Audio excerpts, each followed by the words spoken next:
Bom dia, turminha, mais um Revisando. E hoje nós vamos falar sobre as figuras de linguagem. No Revisando anterior, nós já vimos o quê? Que há diferença na utilização das palavras. No denotativo, quando as palavras estão no seu sentido real, e no conotativo, quando as palavras estão no seu sentido figurado. E cada palavra no seu sentido figurado faz parte de uma figura de linguagem, e é isso que nós vamos aprender agora. As figuras de linguagem são recursos linguísticos a que os autores recorrem para tornar a linguagem mais rica e expressiva. Esses recursos revelam a sensibilidade de quem os utiliza, traduzindo particularidades estilísticas do emissor da linguagem. Como eu falei no revisão anterior, deixam os textos mais expressivos. As figuras de linguagem exprimem também o pensamento de modo original e criativo.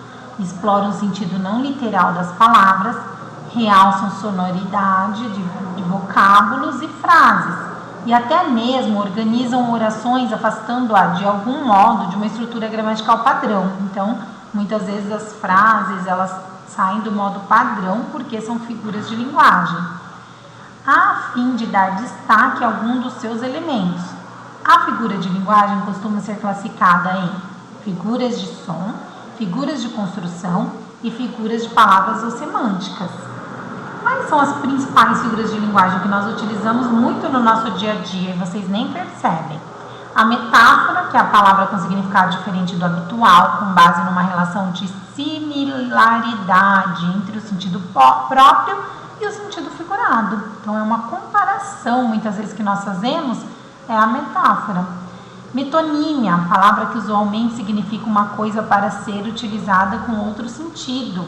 Exemplo, eu li Drummond, mas na verdade eu li os livros de Drummond. Aí tem o pleonasmo, a hipérbole, o eufemismo, antítese e o paradoxo e a ironia. Esses são os principais figuras de linguagem que a gente utiliza no nosso dia a dia. Mas hoje, especificamente, eu não vou dar ênfase a cada um desses aí, não. Nós vamos falar da primeira classificação das figuras de linguagem, que são as figuras de som ou as sonoras. As figuras de som ou figuras sonoras são aquelas que se utilizam de efeitos da linguagem para reproduzir os sons presentes nos seres. São as seguintes: a aliteração, que consiste na repetição ordenada dos mesmos sons consonantais. Então, toda vez que vocês pegarem um texto, uma frase que tem a repetição de sons consonantais, é chamada de aliteração.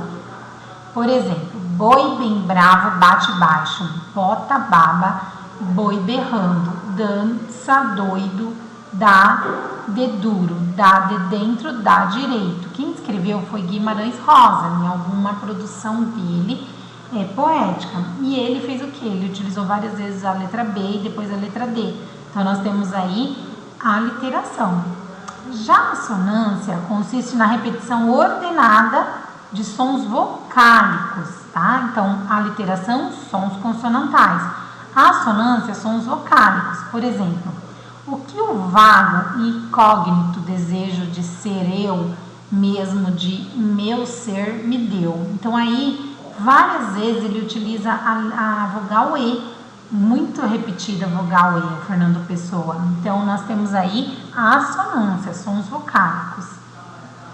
A paronomásia consiste na aproximação de palavras de sons parecidos. Agora, nós vamos tratar de quê? De palavras que têm sons parecidos, porém de significados diferentes. Conhecer as manhas e as manhãs, o sabor das massas e das maçãs. Almir Sater e Renato Teixeira escreveu. Então, aí nós temos o que? Os sons parecidos, né? Mas significados diferentes.